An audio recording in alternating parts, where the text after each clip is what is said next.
Sí, a través del chat. Ok, vamos a proceder a presentar la pantalla.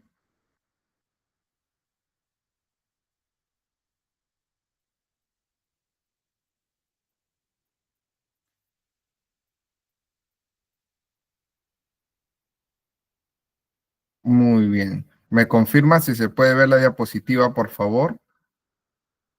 Me confirman a través del chat.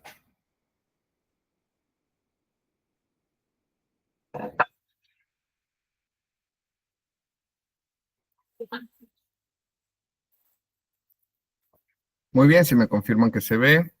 Perfecto. Bien, el día de hoy nos toca el tema número 6, posología.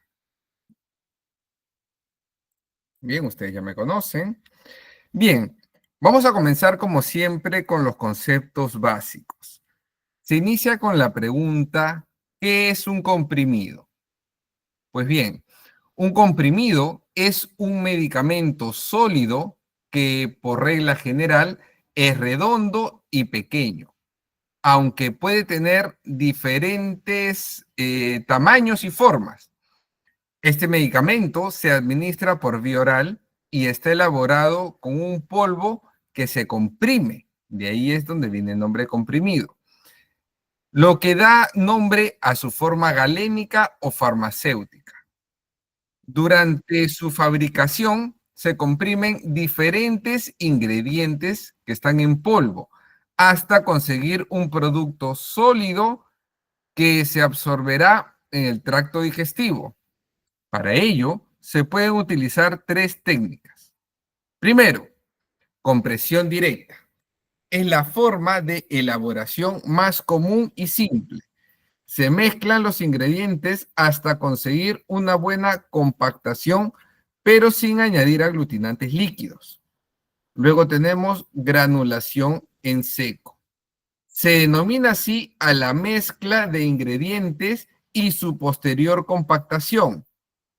Se utiliza cuando los ingredientes son demasiado finos y no se pueden unir por el método anterior para conseguir un comprimido perfecto.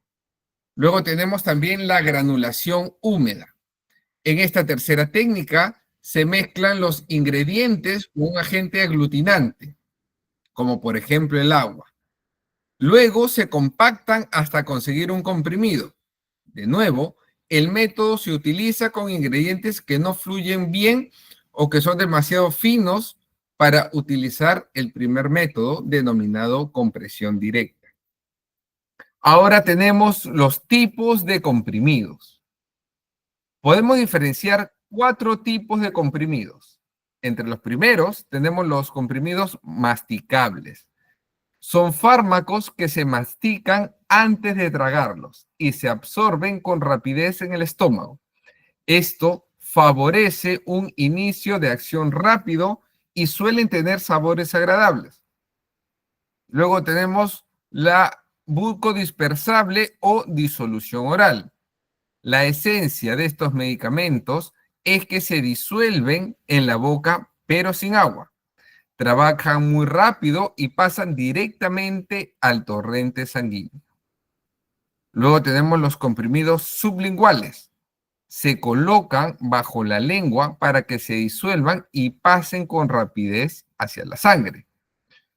Finalmente, tenemos los comprimidos efervescentes. En esta modalidad y con ayuda del agua, los comprimidos forman una suspensión o disolución y el paciente posteriormente debe beberlo. Les pregunto aquí, ¿qué medicamentos en presentación de comprimidos masticables conocen ustedes?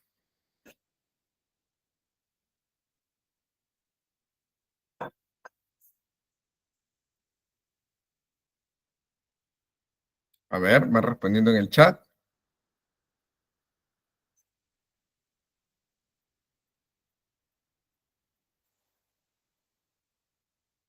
Que sean masticables.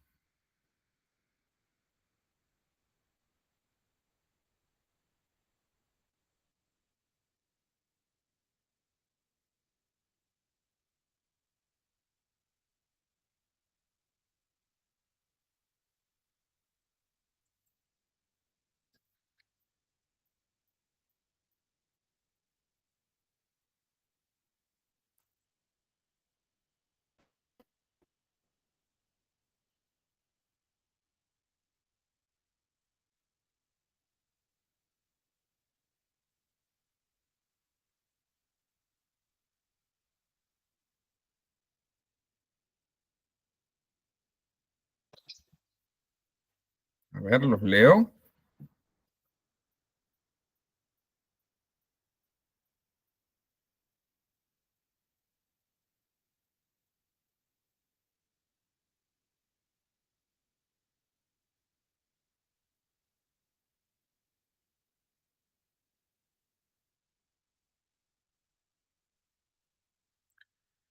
A ver, la pregunta es sobre los comprimidos masticables. ¿Cuáles conocen ustedes?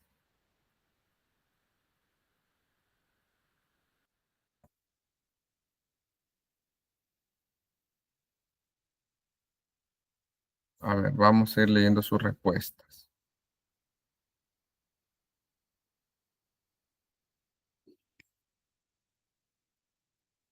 Vamos a ver.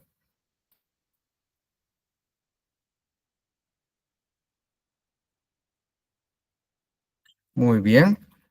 Juana indica antiácidos. Teresa, bismutol. Muy bien. Miguel, efervescentes. Ese es otro tipo de comprimidos. Hilda, vitaminas como la C, versión masticable. Estamos hablando de los medicamentos que se tienen que morder, como por ejemplo el bismutol, como por ejemplo el gasiovet o la simeticona. Esos medicamentos son masticables. El redoxón es efervescente. Muy bien, la milanta está bien, bucogen, gastroral, eh, redoxón, en gomitas, dice. Muy bien, gomitas, vitamina C, lo que sea masticable, similanta, gasovet, muy bien. Vamos a ver, estos medicamentos, loratadina y ibuprofeno son vía oral, no son masticables. Vitamina C masticables para niños, muy bien. Vitamina B12 masticables, bien. El acidino o acitib, también, muy bien. Y los medicamentos sublinguales que conocen, ¿cuáles son? Hemos visto un medicamento sublingual que todos han coincidido, pero ¿qué otro medicamento sublingual conocen ustedes?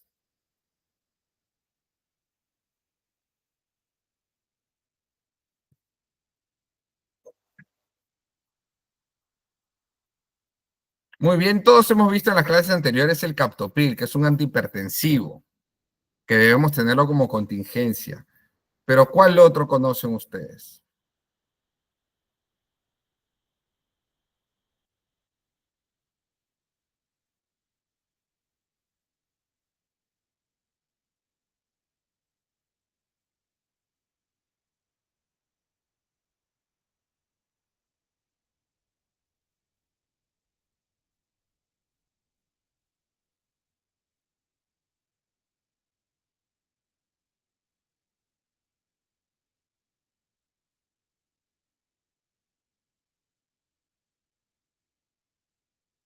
Mm,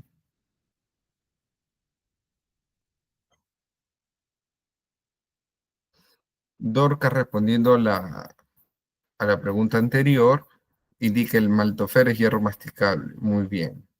Respecto a la nueva pregunta sobre los medicamentos sublinguales, indican que ketorolaco, captopril, varios indican captopril, ketorolaco, la loratadina es bioral, no es sublingual.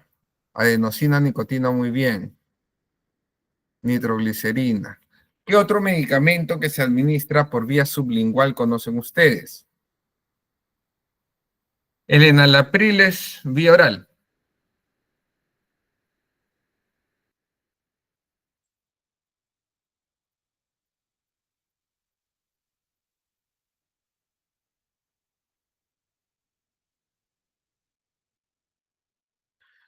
Veo que la mayoría ha coincidido con el medicamento captopril, ¿no? Lo que hablábamos en las clases anteriores, que era un antihipertensivo y que habría que tenerlo en caso de contingencia, ¿no? Debido a un aumento súbito de la presión. Recordemos que la presión también tiene componentes emotivos. Muy bien. Y respecto a los comprimidos efervescentes, ¿cuáles pueden mencionar? A ver, los leo en el chat. Efervescentes. Hay una gama amplia. A ver, los leo.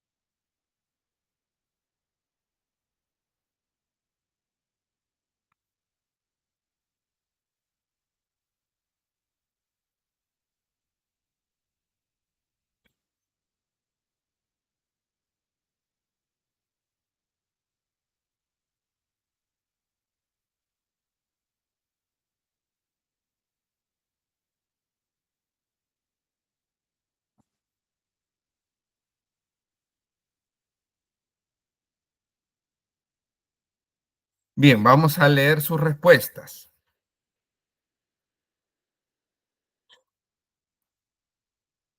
Teresa indica vitaminas, Inda fluimicil, Alice vitamina C, Teresa Saldeandres muy bien, Juana vitaminas, Zaragoza vitamina C, Dorcas Panador, Remolón zinc, Sofía aspirina, vitamina C, Saldeandres debe ser, Juana antiácidos, Dorcas redoxón, Vanessa magnesio, Ana bicarbonato, Vanessa zinc, Ana fluimicil, muy bien, sal de Andrews, muy bien. Estos medicamentos en presentación efervescentes son bastante conocidas. Ahora se desprende la pregunta, ¿qué es una cápsula? No podemos entender la diferencia entre cápsulas y comprimidos sin saber un poco más sobre las cápsulas. Los medicamentos con una cubierta y que se absorben en el tracto digestivo. El fármaco que está en la cápsula se diluye en el torrente sanguíneo y se distribuye, además de ser metabolizado, de una forma similar a un comprimido. Tenemos ahora los tipos de cápsulas. Podemos identificar dos grandes tipos de cápsulas. Primero, las cápsulas de cubierta dura. Estas cápsulas están elaboradas en dos piezas. La cubierta, que es de gelatina, y la tapa, que es fabricada con celulosa. El medicamento se encuentra en forma de polvo y se coloca en la cubierta de la cápsula. Luego, se coloca sobre ella la carcasa para cerrarla. Y luego tenemos también las cápsulas que son compuestas de gelatina blanda. El recubrimiento exterior de las cápsulas, de las denominadas cápsulas de gelatina blanda, se suele emplear para contener una forma líquida. La cubierta se fabrica a base de glicerina y gelatina. Pues bien, ¿cuál es la diferencia entre cápsulas y comprimidos?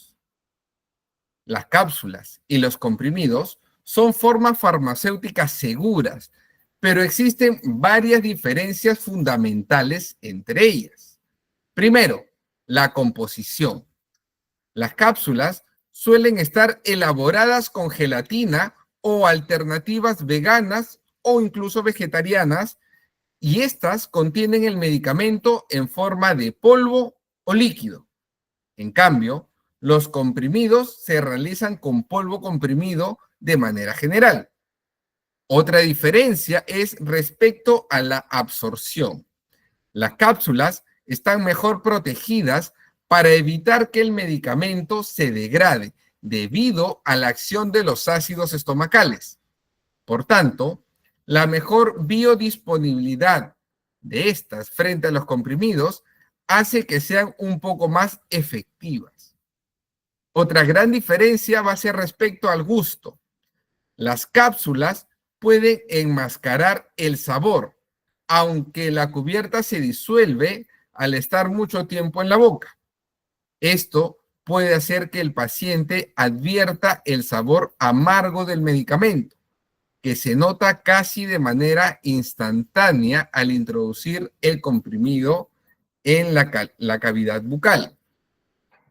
Otra diferencia es el tamaño. Debido a que el espacio disponible en una cápsula es limitado, en ciertas ocasiones es más práctico elaborar un medicamento en forma de comprimido. Otra gran diferencia es la división, ya que no es posible dividir en dos una cápsula sin extraer el fármaco. Sin embargo, hay algunos comprimidos que están diseñados para que se puedan partir por la mitad con facilidad. Es por ello que ustedes van a ver cierta cantidad de medicamentos que tienen una ranura al centro. Esto es para que puedan hacer la división del mismo. Otra diferencia es la precisión en las recetas. Justo mencionando el paso anterior, que facilita seguir algunas dosis prescritas en el caso de los comprimidos. En cuanto a las cápsulas, se debe tomar siempre de forma íntegra. Por ejemplo, cuando el paciente tiene cuadros de estrés y de ansiedad, el médico suele recetarle un ansiolítico. En este caso, el ansiolítico de elección va a ser alprazolam de 0.5, puede ser también midazolam de 0.5. Siempre en el caso de los ansiolíticos se va a hacer la prescripción de menos a más. Quiere decir que si se le ha recetado 0.5 en el gramaje del midazolam o el alprazolam, el médico puede optar por decir que va a tomar media pastilla de alprazolam de 0.5. Entonces, este medicamento tiene una ranura para que sea más fácil la división del mismo. Luego, si el paciente continúa con el cuadro de ansiedad y este se agrava, la dosis va a aumentar a una tableta entera, a un comprimido.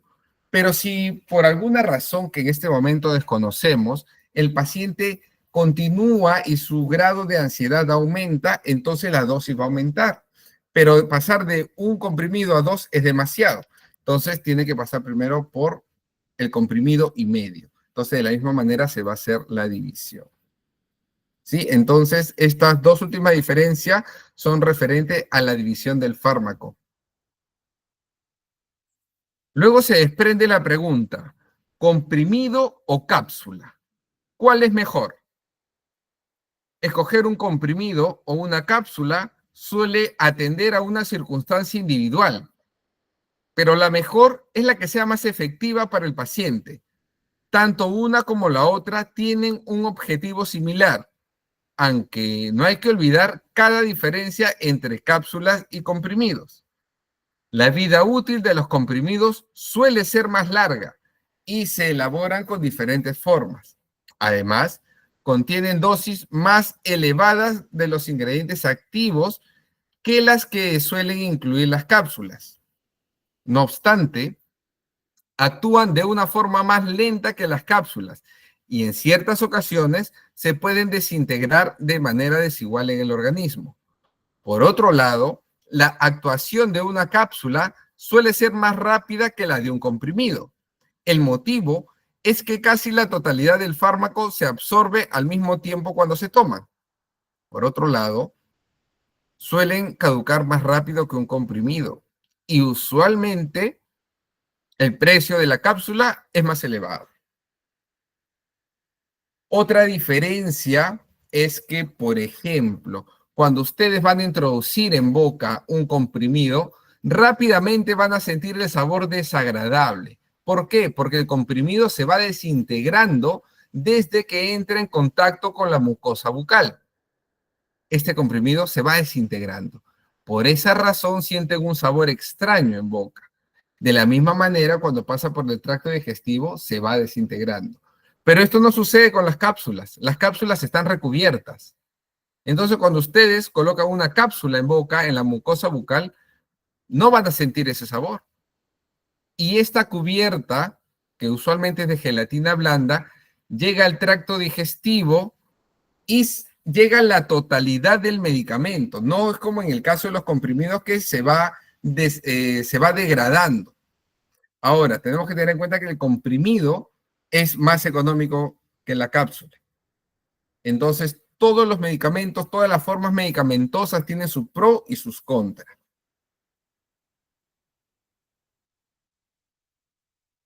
Bien, luego tenemos la vía de administración oral.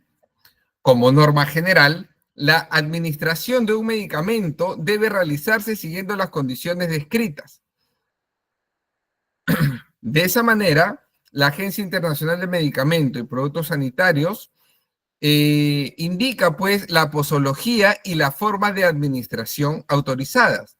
Su uso bajo estas condiciones asegura su eficacia, calidad y seguridad, indicando que han sido evaluadas tanto por los laboratorios fabricantes como por las administraciones sanitarias. Sin embargo, en determinadas circunstancias puede resultar difícil administrar un medicamento siguiendo las condiciones de uso autorizadas. Una administración inadecuada puede ser debido a, por ejemplo, errores en la manipulación de las formas farmacéuticas, también debido a la administración de un medicamento en el momento incorrecto. A su vez, también interacciones entre el medicamento y la alimentación. El día de ayer en clase estuvimos hablando sobre cuáles son los motivos por el cual el médico tratante o el especialista va a evitar prescribir algún medicamento por vía oral. ¿Recuerdan ustedes? Lo hemos visto ayer en clase. ¿Cuáles son los motivos para no prescribir un medicamento por vía oral? A ver, los leo en el chat.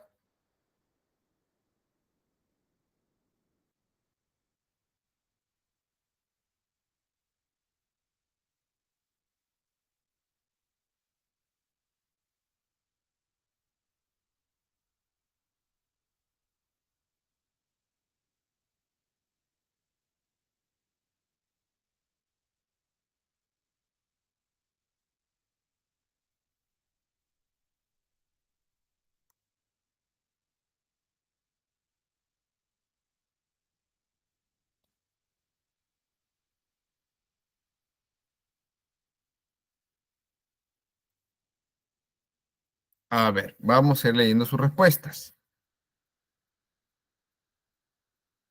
Muy bien. Sebastián, vómitos, náuseas. Miguel, inflamación. Ana, obstrucción del trato digestivo, gastritis.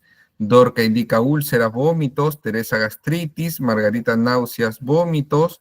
Teresa, úlceras. Sebastián, gastritis. Erlinda, náuseas.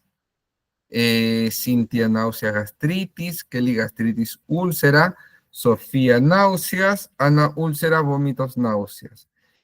Y si el paciente ha sufrido un accidente, ¿se le puede administrar algún medicamento por vía oral? A ver, leo sus respuestas. No. ¿Por qué creen que no se le puede administrar por vía oral a un paciente que ha sufrido un accidente?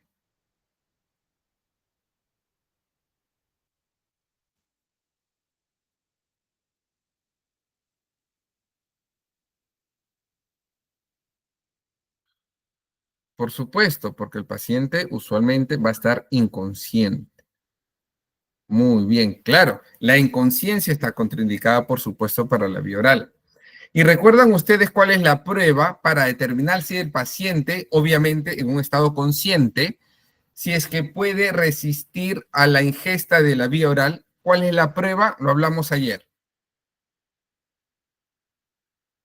Se hace una prueba con manzanilla, con media taza de manzanilla. Manzanilla sin azúcar. Muy bien, con manzanilla. Pero ¿cómo se llama la prueba? Muy bien, Dorcas. Es la prueba de tolerancia. Si hay una tolerancia positiva, se procede a la ingesta de medicamentos por vía oral.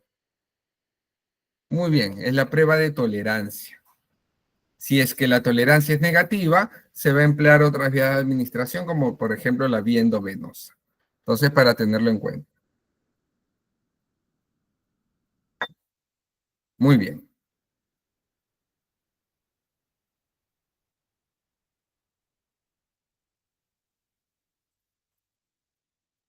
En la mayoría de los casos, la vía oral es la vía de administración de elección para la administración de medicamentos.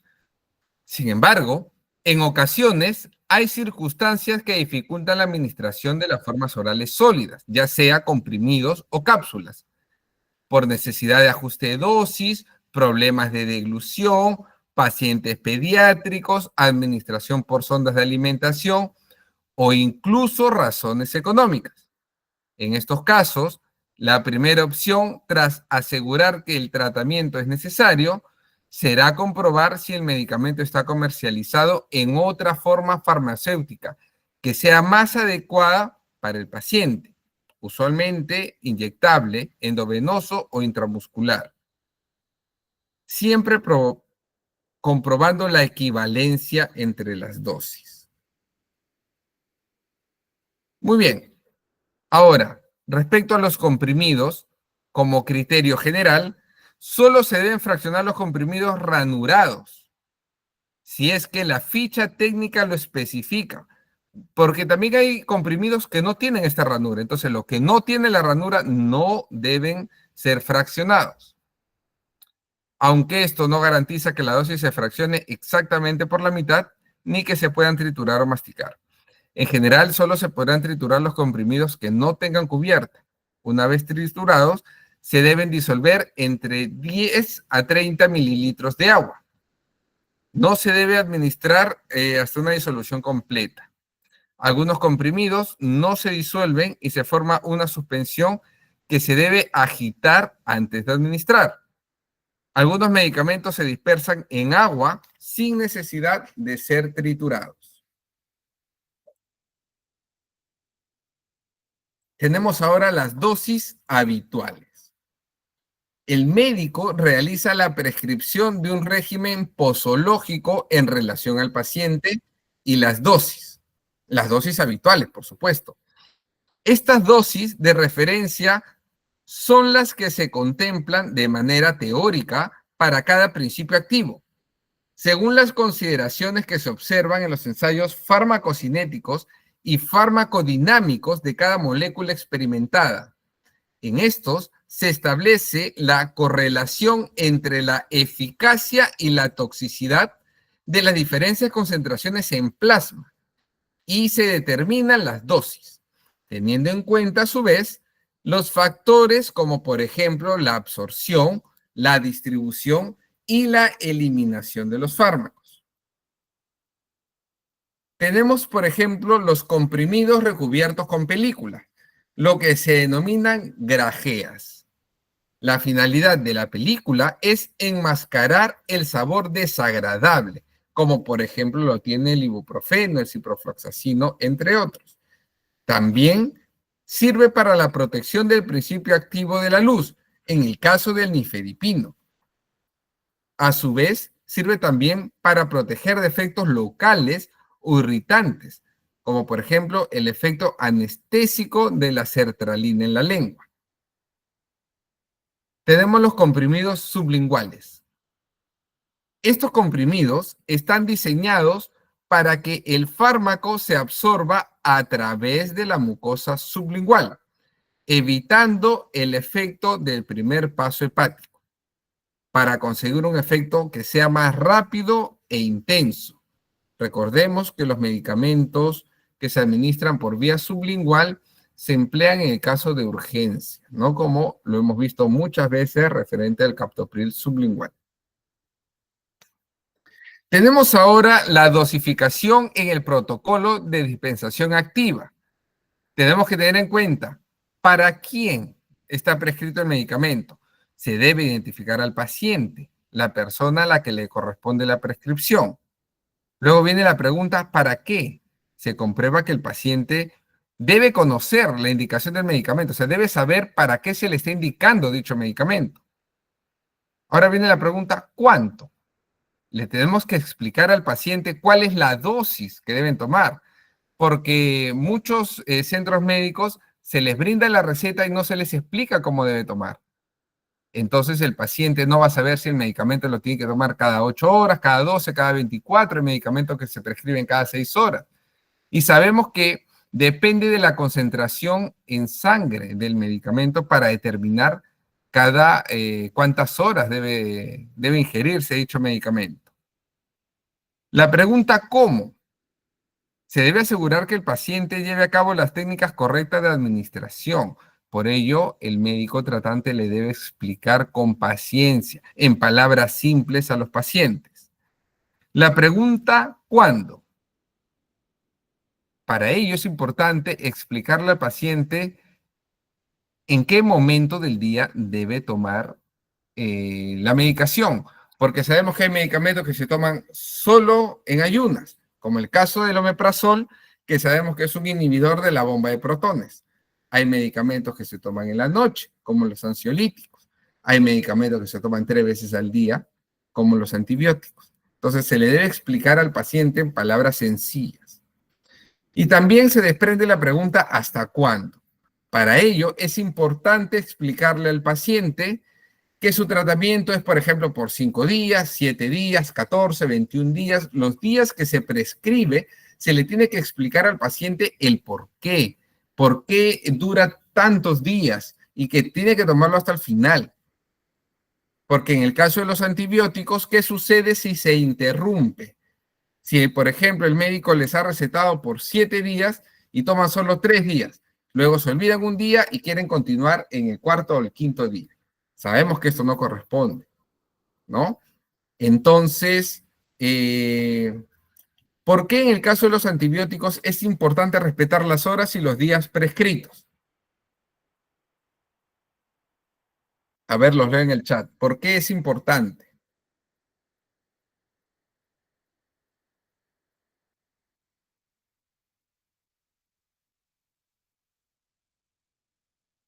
¿Qué sucede si no toman de manera adecuada los antibióticos? Si no cumplen con los días prescritos, ¿qué va a suceder?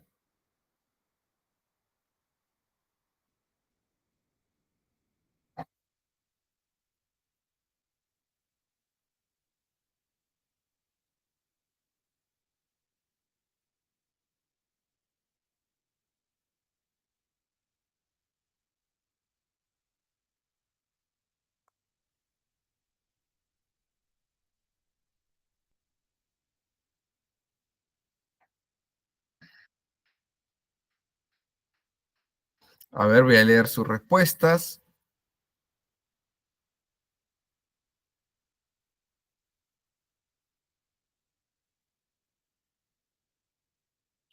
Muy bien, Dorcas para evitar la resistencia, Jacqueline resistencia al medicamento, Juana pierde efectividad del tratamiento.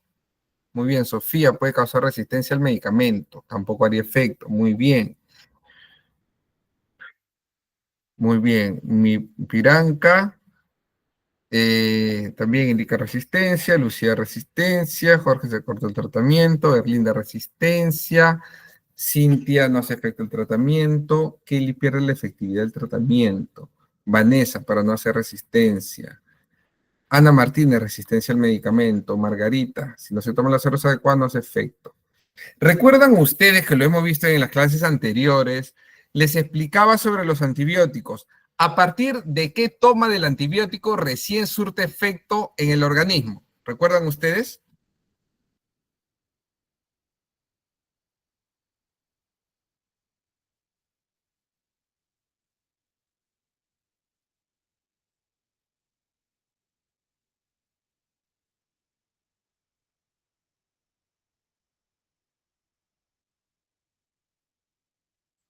¿A partir de qué toma?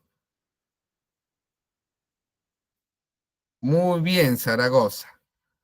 A partir de la cuarta toma, recién el antibiótico va a tener la concentración adecuada en sangre para surtir efecto. Antes no. Por eso hay pacientes que dicen que a partir de la segunda, tercera toma ya se sienten mejor, pero eso no es así. Eso no es cierto. A partir de la cuarta toma, recién el antibiótico llega a tener la concentración adecuada en sangre y recién comienza a hacer efecto. Muy bien.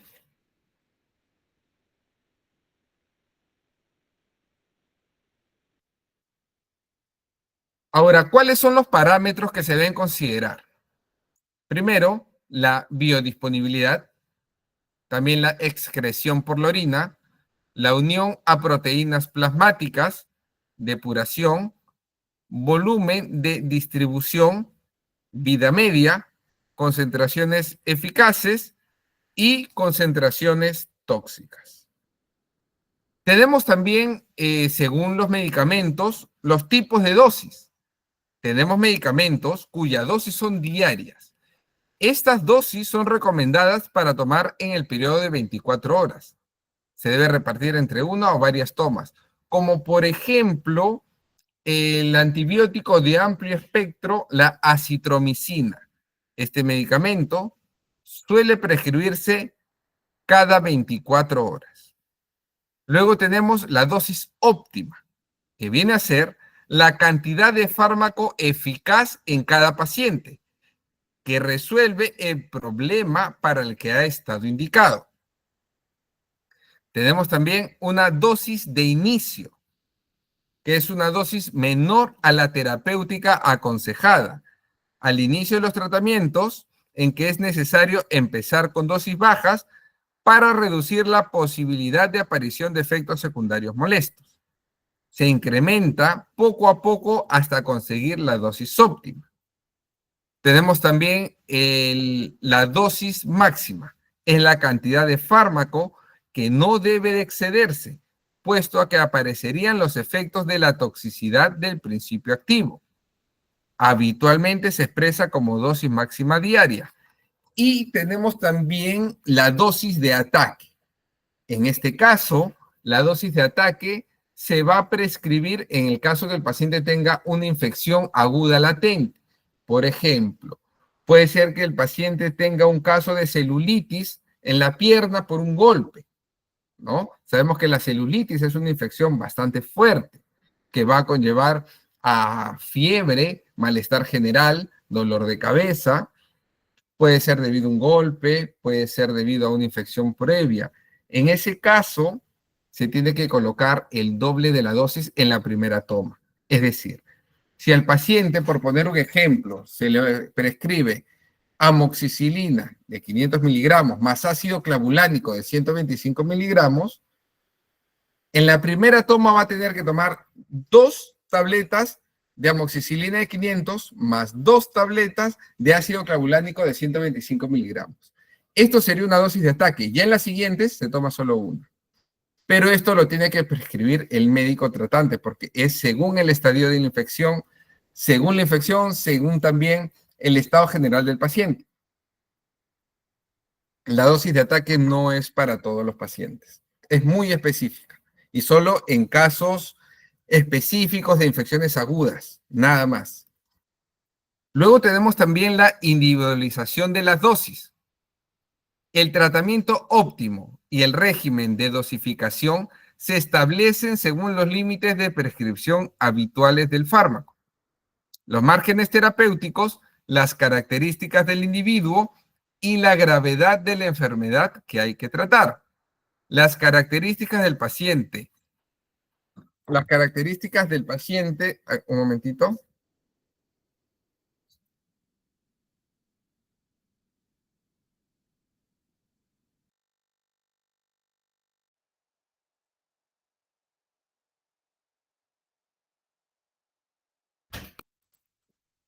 Ya, muy bien, continuamos. Entonces hablábamos de la individualización de las dosis, el tratamiento óptimo y el régimen de dosificación se establecen según los límites de prescripción habituales del fármaco, los márgenes terapéuticos, las características del individuo y la gravedad de la enfermedad que hay que tratar. Bien, las características del paciente que debe considerar el farmacéutico o el médico son, por ejemplo, la edad y el peso, así como una posible complicación en su estado de salud que implique previsiblemente una respuesta diferente ante las dosis habituales del fármaco prescrito. En caso de que las dosis prescritas sean diferentes de las recomendadas, es preferible confirmar con el prescriptor las dosis establecidas para que el facultativo pueda, en su caso, ratificarla. Ahora tenemos, por ejemplo, el cálculo de las dosis. Este es un ejemplo ante diferentes presentaciones de un mismo principio activo. Se tiene que tener en cuenta el peso del paciente, la posología según miligramos, teniendo en relación el kilogramo de peso. Esto se ve más en los niños. No sé si ustedes han visto, lo vamos a ver en los cuadros posteriores, que hay medicamentos que, por ejemplo, se recetan 10 miligramos cada kilogramo de peso. Esto es en pediatría. A partir de los 13 años, a todos los pacientes se les considera adulto. Hay que tener en cuenta también la presentación del medicamento, la dosis, el número de miligramos, número de mililitros y cómo tomar la dosis. Ahora, este cuadro es muy importante, ya que muchas veces se confunde. Es respecto a la conversión de unidades en líquidos. Por ejemplo, 1 mililitro es 1 centímetro cúbico. 2.5 mililitros viene a ser media cucharadita. Es decir, 5 mililitros es igual a una cucharadita. Entonces, 15 mililitros es igual a una cucharada, porque sabemos que 3 cucharaditas es en proporción a una cucharada. Entonces, es muy importante porque en pediatría este cuadro les va a servir mucho. Es sobre la conversión. Muchas veces se les receta, pues, por ejemplo, 5 mililitros. Entonces, las madres, en su mayoría primerizas, no saben cómo administrar el medicamento, cuál es la cantidad. Entonces, ya sabemos que 5 mililitros es una cucharadita. Tenemos también la detección de problemas en la dosificación. Hay gran variedad de problemas relacionados con una incorrecta dosificación que pueden afectar a la relación que se da entre la dosis prescrita, la dosis administrada, la concentración en el sitio de acción y la intensidad del efecto. Algunos casos pueden conllevar problemas de seguridad, como todos los que comportan la sobredosificación, puesto que se puede llegar a concentraciones plasmáticas del fármaco cercanas a la dosis máxima aconsejada, o incluso puede que la superen, llegando a tener concentraciones tóxicas. En otras ocasiones, pueden ser problemas de efectividad los que se derivan de una infradosificación y conllevan al fracaso terapéutico, puesto que la dosis es menor a la eficaz y no se llega a las concentraciones en sangre suficientes de este fármaco para que puedan ser efectivas. Tenemos algunas causas de problemas de dosificación. Por ejemplo, las situaciones que causa una dosificación inadecuada pueden ser de muy diferente naturaleza y deben considerarse en el momento de la dispensación activa para resolver la falta de información sobre la dosificación. En caso de que aparezca un problema relacionado con el medicamento, como por ejemplo podría ser la falta de resultados terapéuticos o sospecha de intoxicación farmacológica, también podría ser la aparición de efectos secundarios indeseados. Por lo tanto, el médico tratante debe intentar corregir estas causas. Muy importante, y aquí lo pongo con signo de admiración, el incumplimiento voluntario o involuntario del paciente respecto a sus dosis. Errores habituales de dosificación debidos a la lectura incorrecta de la dosis prescrita. Tenemos también el cálculo erróneo o ausente de la dosis según peso y edad. Actuación del farmacéutico en la dosificación o también del médico tratante. Los consejos de mostrador y el farmacéutico debe atender en el momento de la dispensación activa las cuestiones referentes a la dosificación para poder intervenir en el caso que la información no aparezca o esté incompleta, ¿no? Es por ello que ustedes deben conocer sobre la posología, deben conocer sobre las dosis, la administración. Es muy importante. Muy bien. Entonces tenemos la dosis prescrita, que viene a ser la adecuación de la dosis del medicamento en referencia al peso, la talla y la edad del paciente. Se debe también buscar información técnica sobre dosis habituales y márgenes terapéuticos permitidos. Tenemos ahora la dosis administrada. Se debe explicar la mejor manera de preparar la forma farmacéutica. Se debe entrenar sobre la correcta administración. Verificar la idoneidad de los dispositivos de dosificación, ya sea jeringuillas, goteros, cucharas, cucharillas, etc. Marcarlos si hace falta en el punto equivalente a la dosis prescrita. Se debe aconsejar sobre los métodos de partición de los comprimidos, en el caso, pues, que dicho comprimido tenga la ranura. Se debe insistir sobre la necesidad de tomar la dosis prescrita, que no debe ser ni más ni menos, deben tomar la dosis que le receta el médico. Se debe informar sobre qué hacer en el caso de olvido de una toma. Tenemos también los problemas relacionados con la dosis administrada. Tenemos, por ejemplo, factores fisiológicos, como la rapidez y la magnitud de la absorción, la talla, la composición corporal, distribución de líquidos corporales, unión del fármaco en plasma y tejidos, y también la velocidad de la eliminación. Y por otra parte tenemos la sobredosificación, que es el abuso de fármacos de manera voluntaria o involuntaria, y también la duplicación de principios activos para la misma indicación. Tenemos, por supuesto, la infradosificación o sobredosificación. Por ejemplo, en el caso del paciente que se olvida, ¿no? La falta de memoria, olvidar que se ha tomado una toma y repetirla o no realizarla. Muchas veces los pacientes dicen o se preguntan ellos mismos, ¿tomé la pastilla? ¿No la tomé? Uy, no estoy seguro. Bueno, por si acaso tomaré de nuevo. Entonces ahí se está produciendo una sobredosificación. También la utilización de medidas caseras de dosificación que no son equivalentes a las propuestas en el proceso del medicamento con los dispositivos indicados de dosificación. Por ello les mostré el cuadrito para que ustedes sepan cuál es la relación. Tenemos también la mala preparación de las formas farmacéuticas, la suspensión con incorrecta proporción de polvo líquido, no agitar las formas líquidas, jarabes y colirios, partir inadecuadamente los comprimidos, masticar comprimidos entéricos o cápsulas.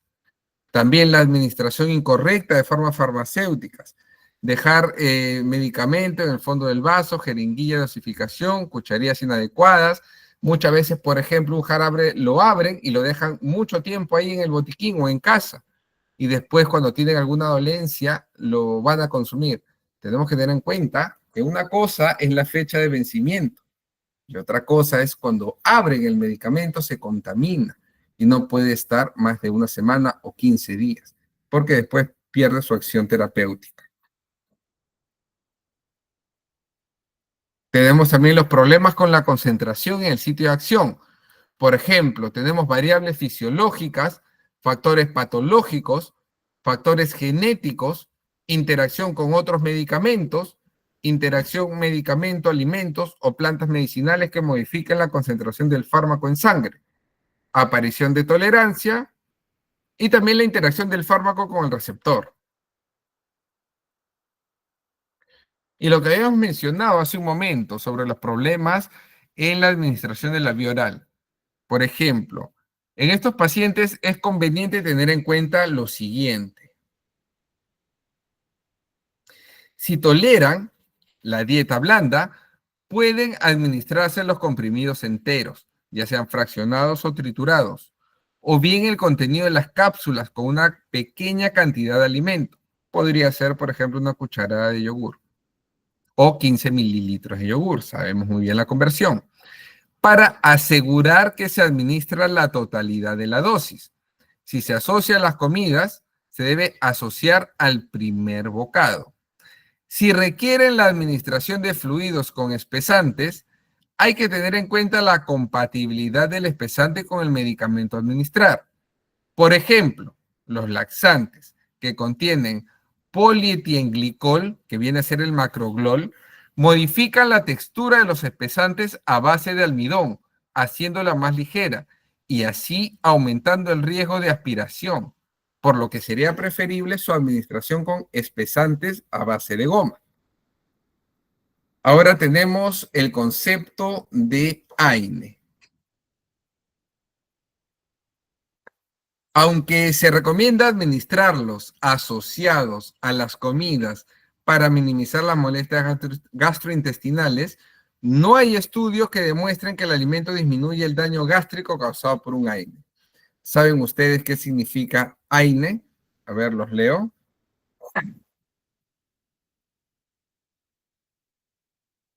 ¿Qué significa AINE?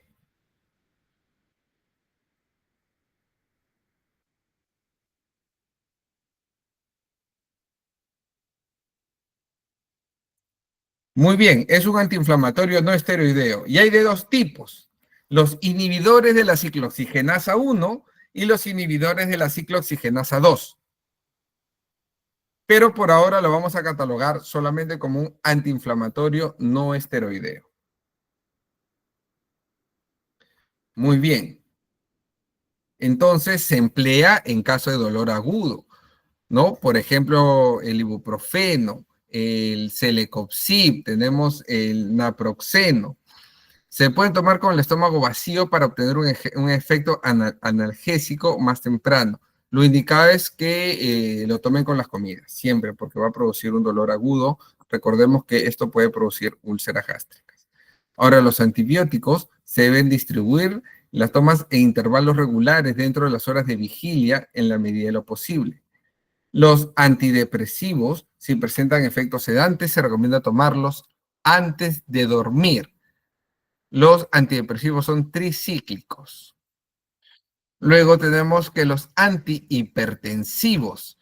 La tensión arterial sigue un ritmo circadiano, es decir, cada 24 horas, bajando en general durante la noche.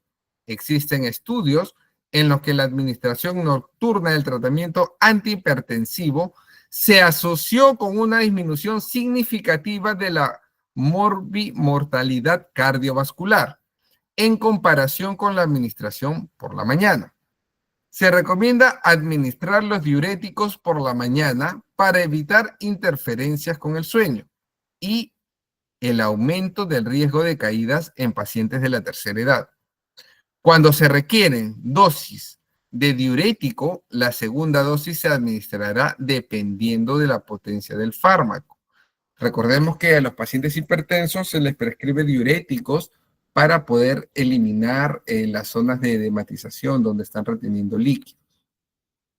Respecto a los corticosteroides, su liberación también sigue un ritmo circadiano, como les mencioné, cada 24 horas, por lo que se recomienda administrar la dosis de mantenimiento por la mañana, siempre con alimentos, para mimetizar la producción normal del cortisol y minimizar la supresión adenocortical. Tenemos también las estatinas. La producción de colesterol sigue también un ritmo circadiano, por lo que se suelen recomendar las tomas nocturnas, aunque no hay evidencia de que esto sea clínicamente relevante, especialmente con las de vida media más larga, como por ejemplo la atorvastatina y la rosuvastatina. Los pacientes deben tomar la estatina en el horario que favorezca a su adherencia.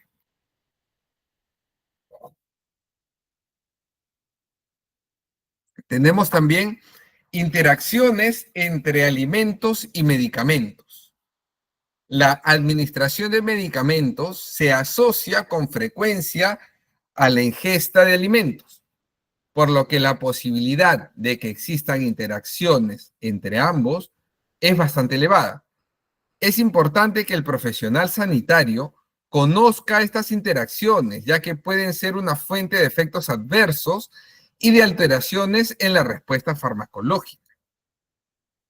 Si es el alimento el que interacciona sobre el medicamento, pueden aparecer efectos beneficiosos, como por ejemplo puede mejorar la eficacia, la reducción de los efectos adversos o perjudiciales en caso de disminución de la eficacia, de la toxicidad, ¿no?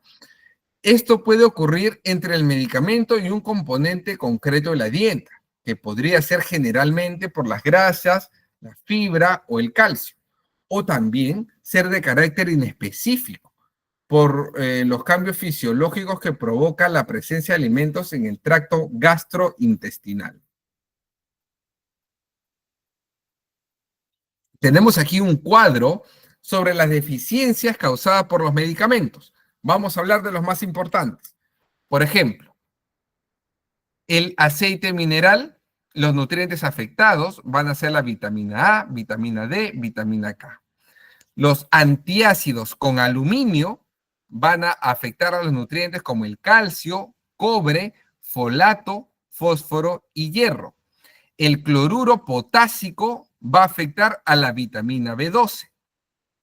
Vamos a ver que, por ejemplo, los diuréticos van a afectar el calcio, el magnesio, potasio y zinc.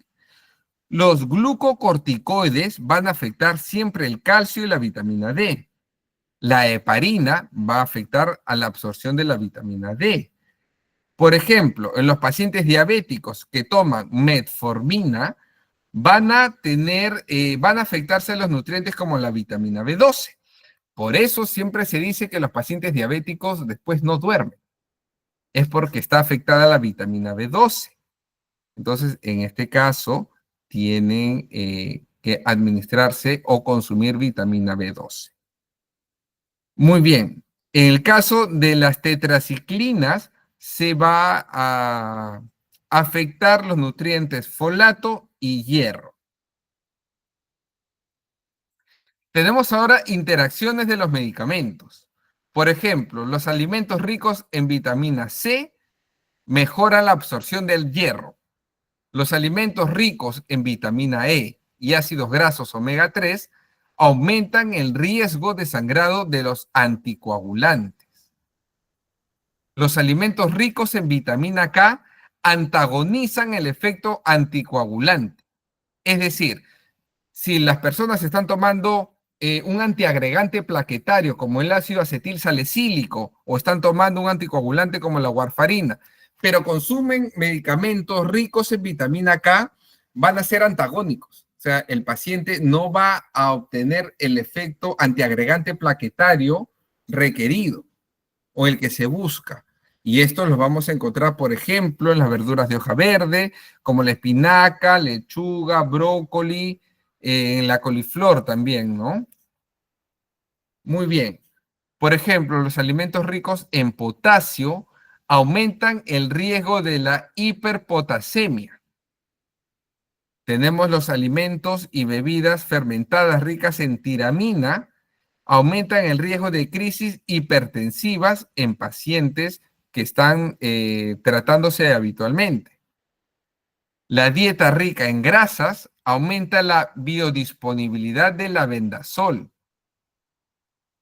y también disminuye la biodisponibilidad de la warfarina y el diazepam. Ahora, la dieta rica en proteínas aumenta la biodisponibilidad del alopurinol, pero disminuye la biodisponibilidad de la carbidopa y de la levodopa en los pacientes que tienen Parkinson.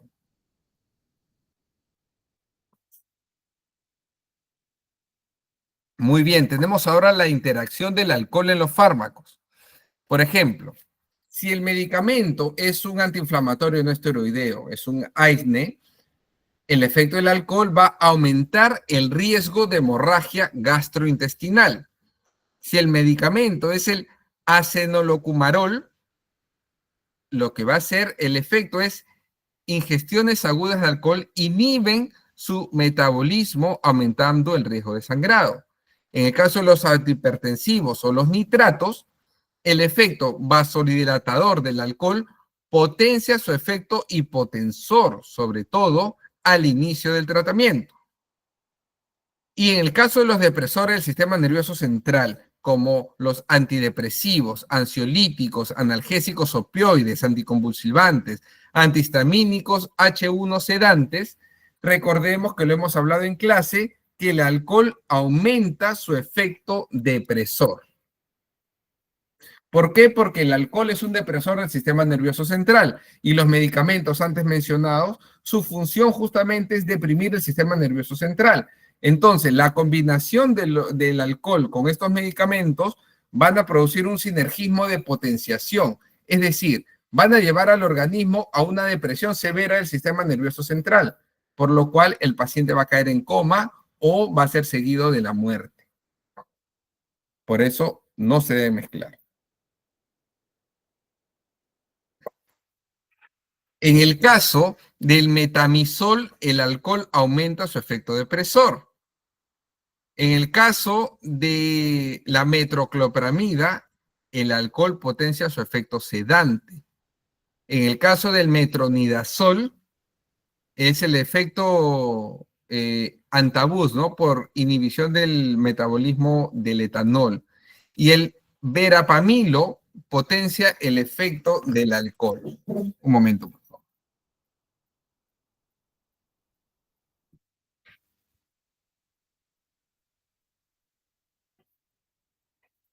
Muy bien, continuamos.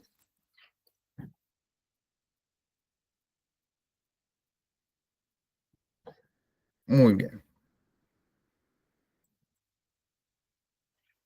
Tenemos aquí unas ideas claves.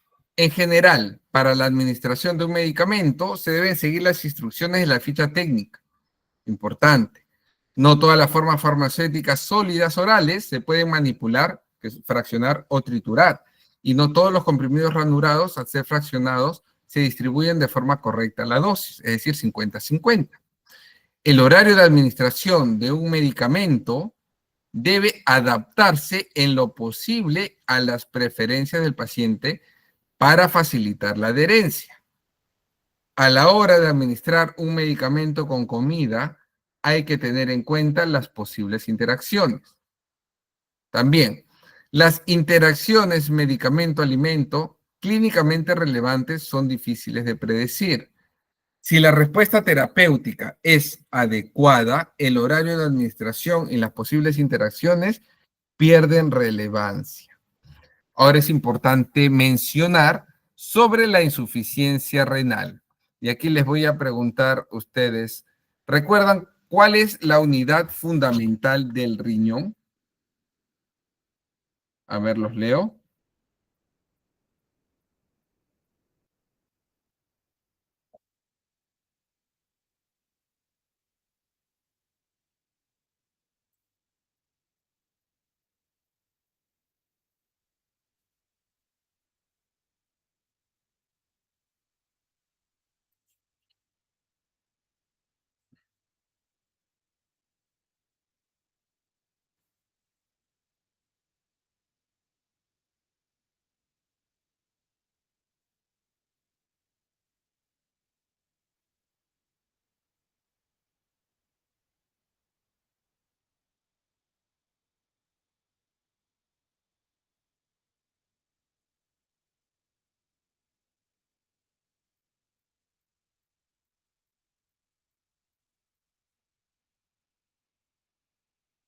A ver, vamos a ir leyendo su respuesta. Muy bien, todos coinciden las nefronas. Sí, el nefrón es la unidad fundamental del riñón. Por eso, si ustedes leen en la ficha técnica de algunos medicamentos, ahí se indica que tales o cuales medicamentos son nefrotóxicos, porque dañan la unidad fundamental del riñón.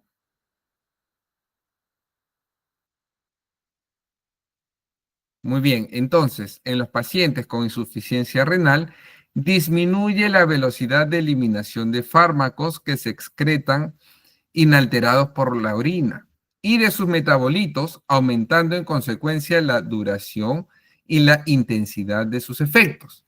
Además, las anormalidades bioquímicas del fallo renal pueden alterar la relación entre dosis y efecto, incluso de fármacos que no son eliminados por el riñón.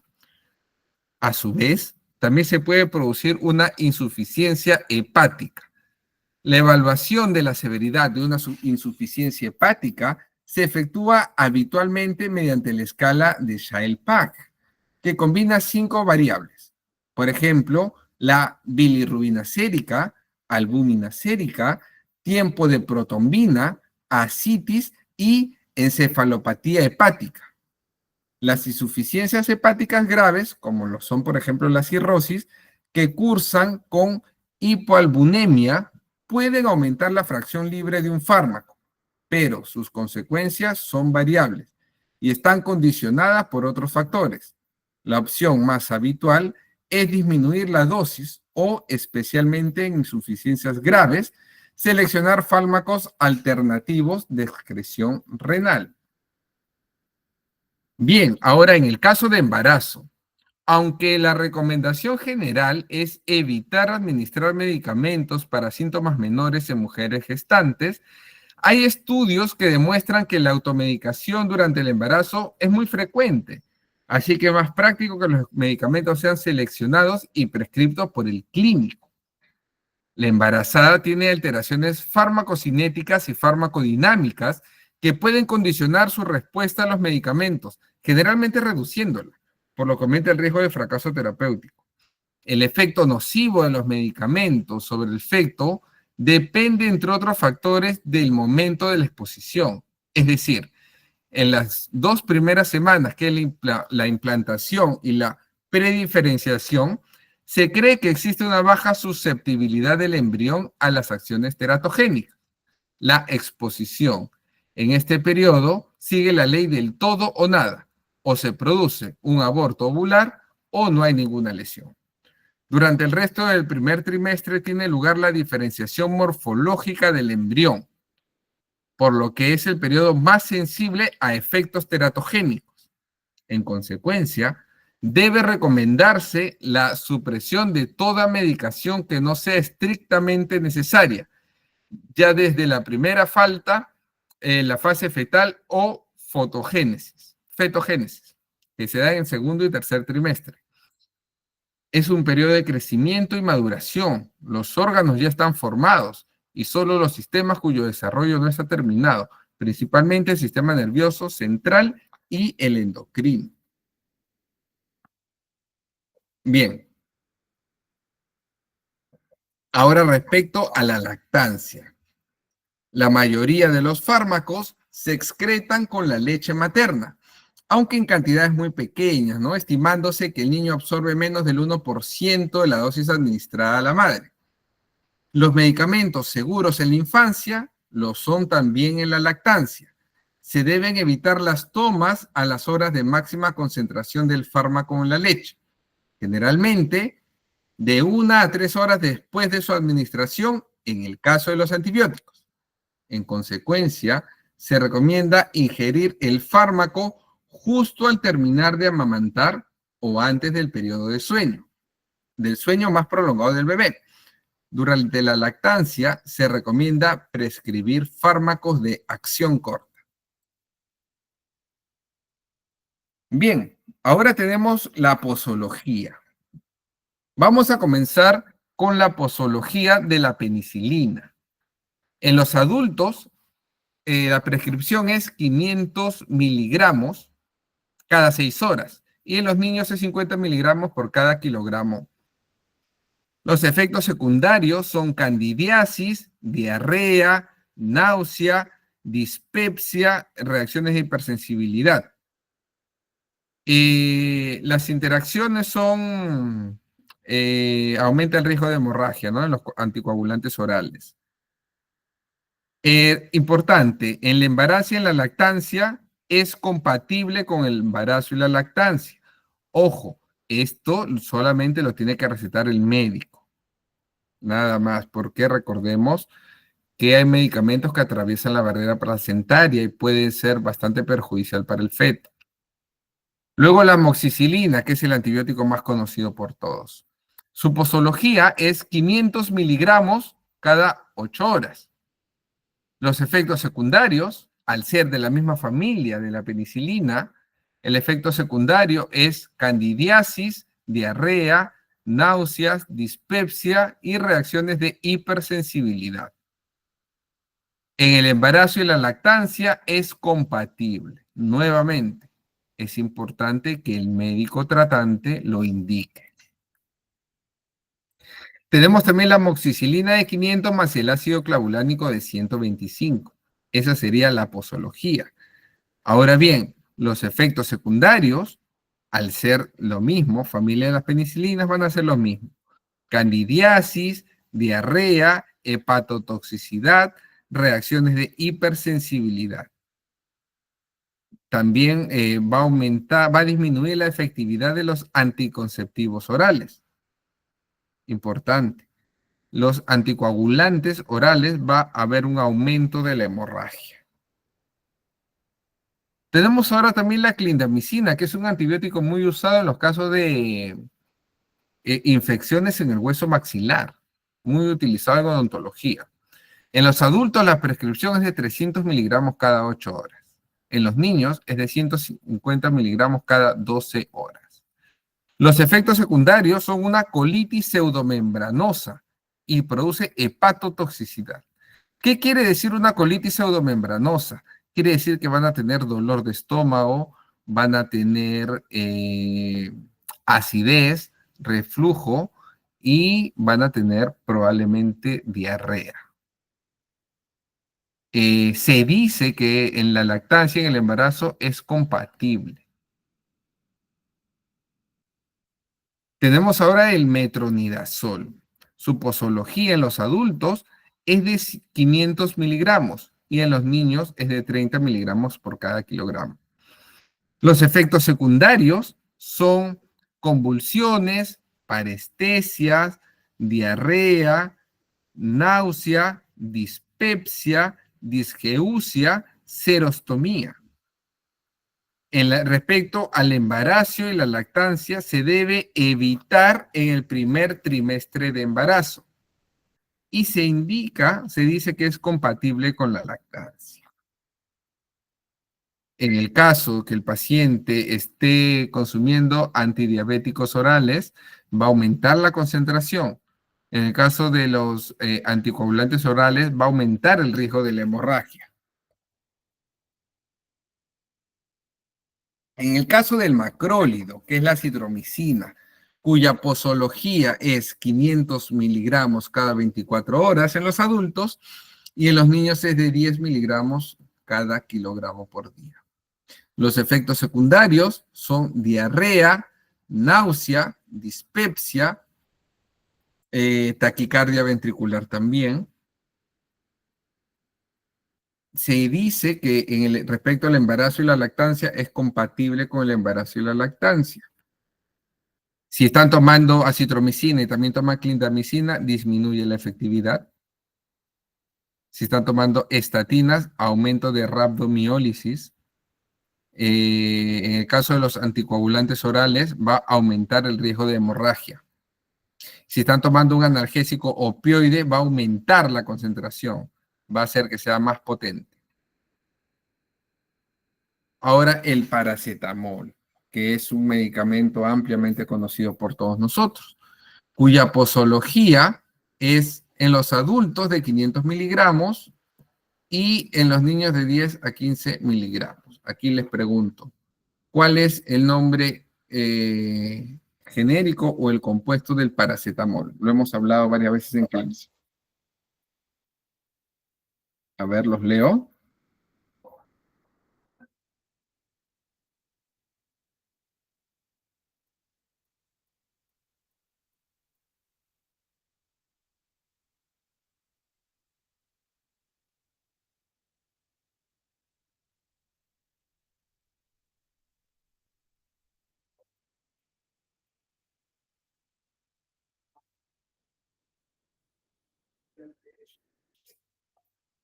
Muy bien, Teresa y Ana Martínez. El nombre es acetaminofén. Muy bien, muy bien. Mi piranca también. Teresa, Ana, Vanessa, acetaminofén.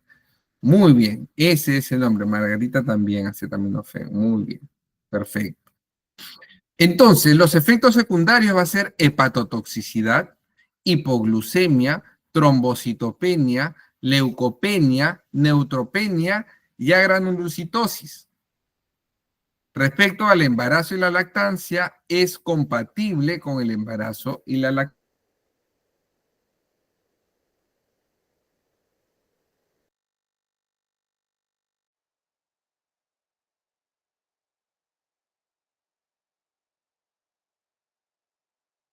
Ahora, los efectos secundarios van a ser hipotensión, náuseas, vómitos, serostomía, nefritis, oliguria, anuria, proteinuria, reacciones de hipersensibilidad, así como puede ser somnolencia, euforia, alucinaciones.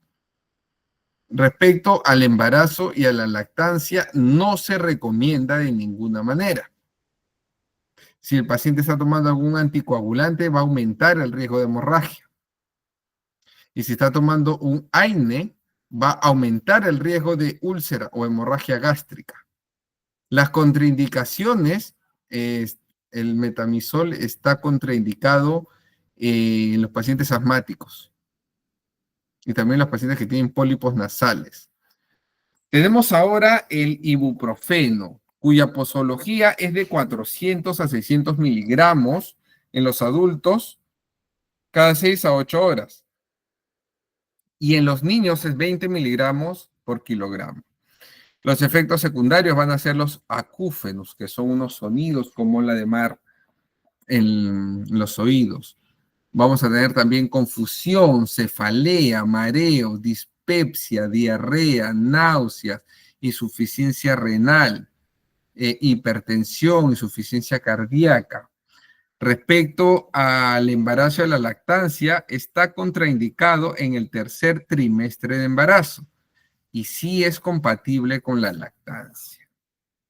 Contraindicaciones, también asma y pólipos nasales, enfermedad inflamatoria intestinal también, y hipersensibilidad del ácido acetil salicílico, ¿no? Respecto al diclofenaco, cuya posología en los adultos es de 50 miligramos cada 8 horas. En los niños no es recomendado. Los efectos secundarios van a ser prácticamente los mismos, como cefalea, mareos, dispepsia, diarrea, hemorragia, úlcera gastroduodenal, hipertensión, somnolencia, insomnio, depresión. Respecto a la lactancia y el embarazo, está contraindicado en el tercer trimestre y tampoco se recomienda durante la lactancia. Si está tomando algún anticoagulante oral, va a haber un aumento del riesgo de hemorragia. Lo mismo, está contraindicado en el asma, en la enfermedad inflamatoria intestinal y en los casos de pólipos nasales y lupus eritematoso sistémico. Tenemos también ahora el naproxeno sódico, cuya posología en adultos es de 500 miligramos.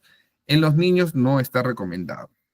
Al igual que el medicamento anterior que hemos mencionado, el diclofenaco, va a tener acúfenus, cefalea, mareos, dispepsia, constipación, hepatotoxicidad, somnolencia, trombopenia, neutropenia y anemia. Respecto a las interacciones, si está tomando algún antiagregante plaquetario como el ácido acetilsalicílico, va a aumentar el riesgo de hemorragia.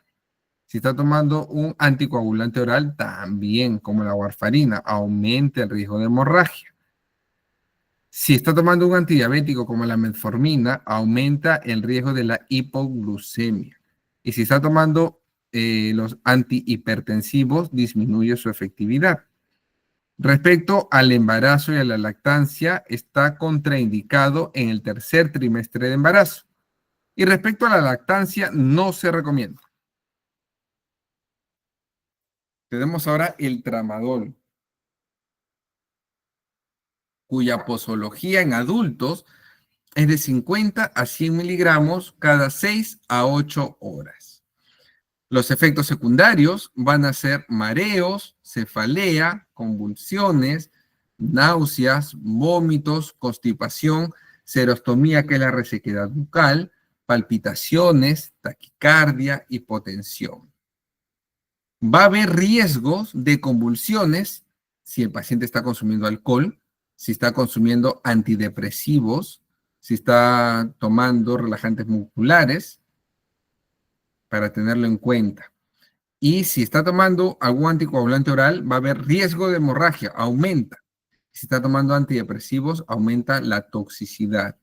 Respecto al embarazo y a la lactancia, no se recomienda en ninguno de los dos casos, bajo ninguna circunstancia. Luego tenemos la hidrocortisona. ¿Recuerdan ustedes para qué dijimos o comentamos que era importante tener la hidrocortisona? ¿Recuerdan ustedes? ¿En qué casos es importante tener la hidrocortisona? A ver, los leo en el chat.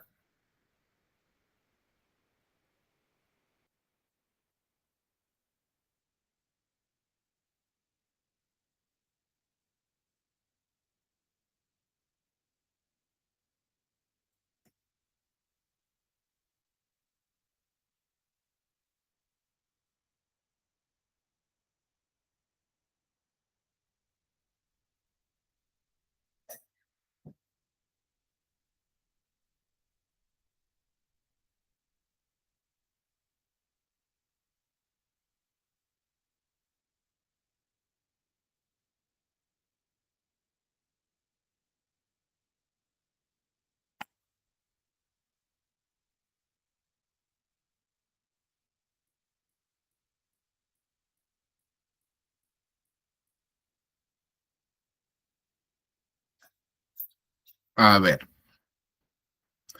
muy bien. Cuando el paciente tiene shock anafiláctico en una reacción alérgica como un edema angioneurótico, ¿verdad? Muy bien. Entonces, la posología en los adultos es 40 miligramos por día.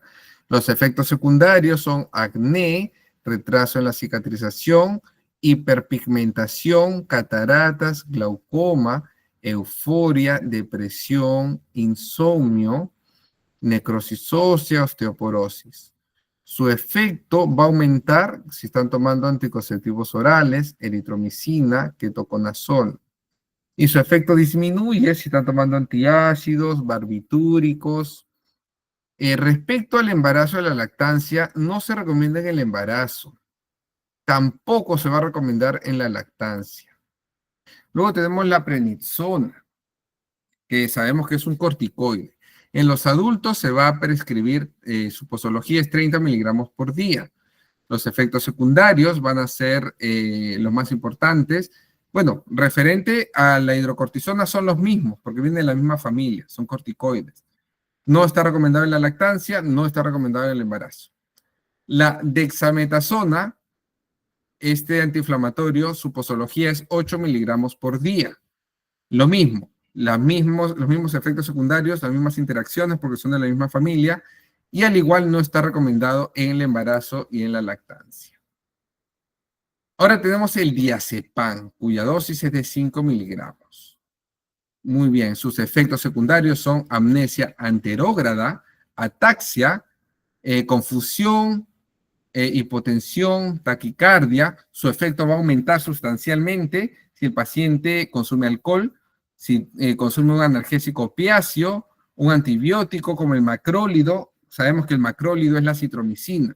Va a aumentar sustancialmente si toma antidepresivos, antihistamínicos y antipsicóticos. Quiere decir, va a potenciar su efecto. Se debe evitar en el embarazo y en la lactancia. Ahora tenemos el midazolam. La posología en adultos es 15 miligramos. Lo mismo, va a producir lo mismo ya que en las mismas familias, los mismos efectos secundarios como la amnesia anterógrada, la confusión. Por ello, cuando una persona va a tomar este tipo de medicamentos, tiene que ser en la noche antes de dormir. Y si va a salir, se recomienda que salga acompañado. Y si va a manejar, se recomienda que no lo haga, porque se va a sentir con mucha somnolencia y se puede chocar. Igual, evitar en el embarazo y en la lactancia. Ahora el alprazolam, cuya posología es de 0.5 miligramos. Lo mismo, sus efectos secundarios son amnesia anterógrada, hipotensión, taquicardia, somnolencia. De la misma manera, hacer una benzodiazepina se debe evitar en el embarazo y la lactancia. Ahora tenemos el inhibidor de la bomba de protones, el omeprazol, cuya posología en los adultos es de 20 miligramos. Sus efectos secundarios son artralgias, debilidad muscular, mialgias, cefalea y fototoxicidad, náuseas, vómitos, diarrea, estreñimiento, dispepsia, flatulencia. Respecto al embarazo y a la lactancia, se debe evitar, definitivamente. Y en el caso del omeprazol, efectos sobre otros fármacos es los anticoagulantes orales, si están consumiéndolos también, va a aumentar el riesgo de hemorragia. En el caso de las benzodiazepinas, como las que hemos mencionado hace un momento, como el prazolam, midazolam, va a aumentar la concentración. Y en el caso de la fenitoína va también a aumentar su concentración. Muy bien, entonces les voy a preguntar, ¿recuerdan ustedes la conversión? ¿Cuánto sería 15 mililitros referente a cucharadita o cucharada? ¿Cuánto sería 15 mililitros? A ver, los leo.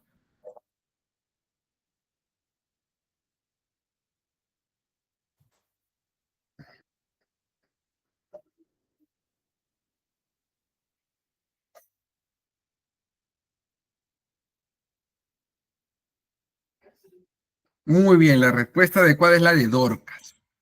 Una cucharada o 3 cucharaditas. Porque recordemos que 15 mililitros vienen a ser 3 cucharaditas, porque cada cucharadita es 5 mililitros, o una cucharada. Muy bien. Eso respecto a la dosificación. Entonces, ya sabemos que si el paciente está tomando algún antibiótico, tiene que cumplir los 5 o 7 días que le han prescrito. ¿Por qué? Nuevamente les pregunto, ¿por qué no se debe dejar el tratamiento a medias en el caso de los antibióticos? ¿Qué se produce? Porque se hace muy bien, se hace resistencia antibiótica. ¿Y qué sucede si hace resistencia antibiótica? ¿Qué pasa si el paciente hace resistencia antibiótica a ese medicamento?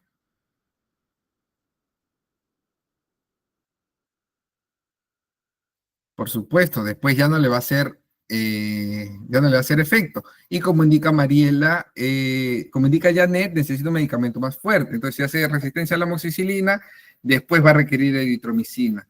Y después va a requerir acitromicina, que es un antibiótico de amplio espectro, que va a eliminar el microorganismo que le causa daño, pero también va a eliminar los microorganismos que necesitamos para digerir los alimentos. Entonces nos va a dar una enterocolitis, nos va a dar dolor de estómago, diarrea, y eso pues no es lo recomendable, ¿no? Además que el tratamiento va a ser mucho, mucho más costoso. Entonces ya sabemos también lo que hemos visto en las clases anteriores, que el medicamento genérico y el medicamento de marca son lo mismo. Tiene el mismo principio activo y el mismo efecto. Muy bien, alumnos, han sido un grupo muy participativo y eso me ha gustado mucho. Me ha gustado que a cada pregunta que hacía me respondan muy atentos y eso me ha gustado mucho. Me voy muy satisfecho con este grupo. Conmigo será hasta una próxima oportunidad. Le doy pase al coordinador. Muchas gracias, alumnos.